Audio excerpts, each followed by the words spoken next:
From the Detroit Free Press, it's Wednesday, November 18th. Here are today's top stories, presented by Bush's Fresh Food Market.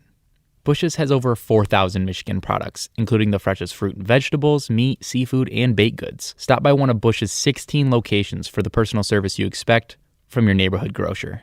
From the Detroit Free Press, I'm Tad Davis. On Tuesday night, the Wayne County Board of Canvassers voted to certify the results of the presidential election after what was an unprecedented 2-2 deadlock along partisan lines, with the two Republican members of the Wayne County Board of Canvassers voting against certifying the county's November election results. The board unanimously voted to certify the results late last night.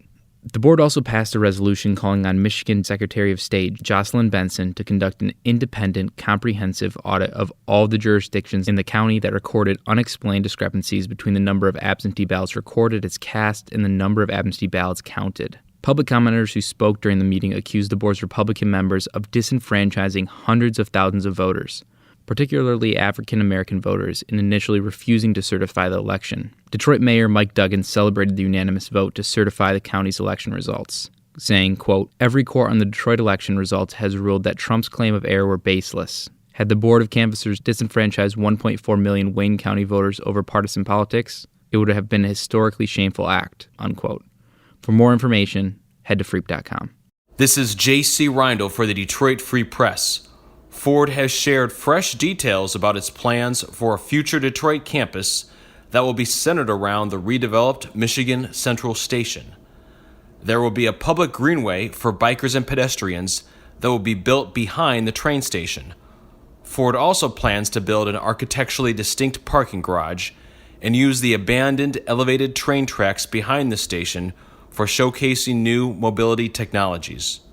And early next year, Ford plans to get underway on renovating the old Detroit Public School Book Depository building that is next to the train station. All of this is part of Ford's $740 million plan for a Detroit campus for 5,000 workers.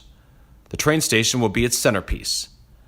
The station is expected to be done by late 2022. I'm Adrienne Roberts, reporting for the Detroit Free Press. Nearly 3 million Michiganders have filed for unemployment benefits since the start of the pandemic. More will likely file as restaurants, movie theaters, and other businesses shut down for 3 weeks under new sweeping restrictions. But there's still about 9,000 people who haven't gotten benefits. These claimants are waiting for an employee at the Unemployment Insurance Agency to review their claim. The problem? They're basically waiting in an extremely long virtual line. The UIA has increased staffing to help answer customer service calls and address these issues. But some claimants waiting on benefits are in credit card debt and are struggling to make ends meet. They're often told all they can do is wait. But for many, patience is wearing thin. I'm Susan Stilaski, Detroit Free Press food writer. Grocery stores and warehouse clubs are busy places once again. COVID-19 cases are spiking, and new restrictions begin Wednesday. People are heading to stores stocking up on toilet paper, paper towels, and disinfectant wipes.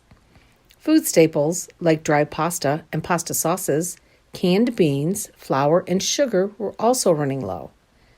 Kroger temporarily set limits of 2 per customer on certain products. That includes toilet paper, paper towels, disinfectant wipes, and hand soap. A line outside a Roseville Costco store on Monday morning extended the length of the building. The store is monitoring the number of people entering to stay within capacity guidelines. A ship shopper said that the last 2 days have been busy. People are stocking up on rice, pastas, and dry goods because of the shutdown and adding Thanksgiving food items to their orders. I'm Kirkland Crawford with the Free Press Sports Department, and, well, we've come not to expect too much from Michigan State coach Mel Tucker when it comes to his Tuesday news conference. The Spartans are just 1-3 on the year, and he hasn't really given much in the way of interesting things to say. But that changed yesterday. Tucker, addressing the idea of sea change in East Lansing, did not mince words on what the expectations are in his first year leading the Green and White. We're seeing, freshman receivers that are getting opportunities to play. There's guys, tight ends that are playing like Tyler Hunt and guys like that that are, getting opportunities to play. You see guys on special teams that are starting to show up.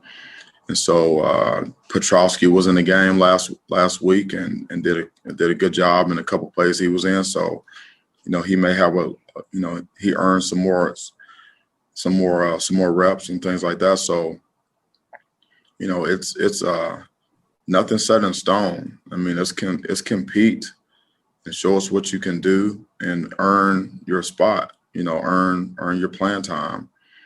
Earn your right to be able to even stay on the team. Because this is not like a recreational type of situation. This is compete to play, compete to stay. For more stories from the Detroit Free Press, be sure to check out freep.com. That's FREEP.com. If you're a fan and want to support our quality local journalism, subscribe. Go to freep.com/special offer.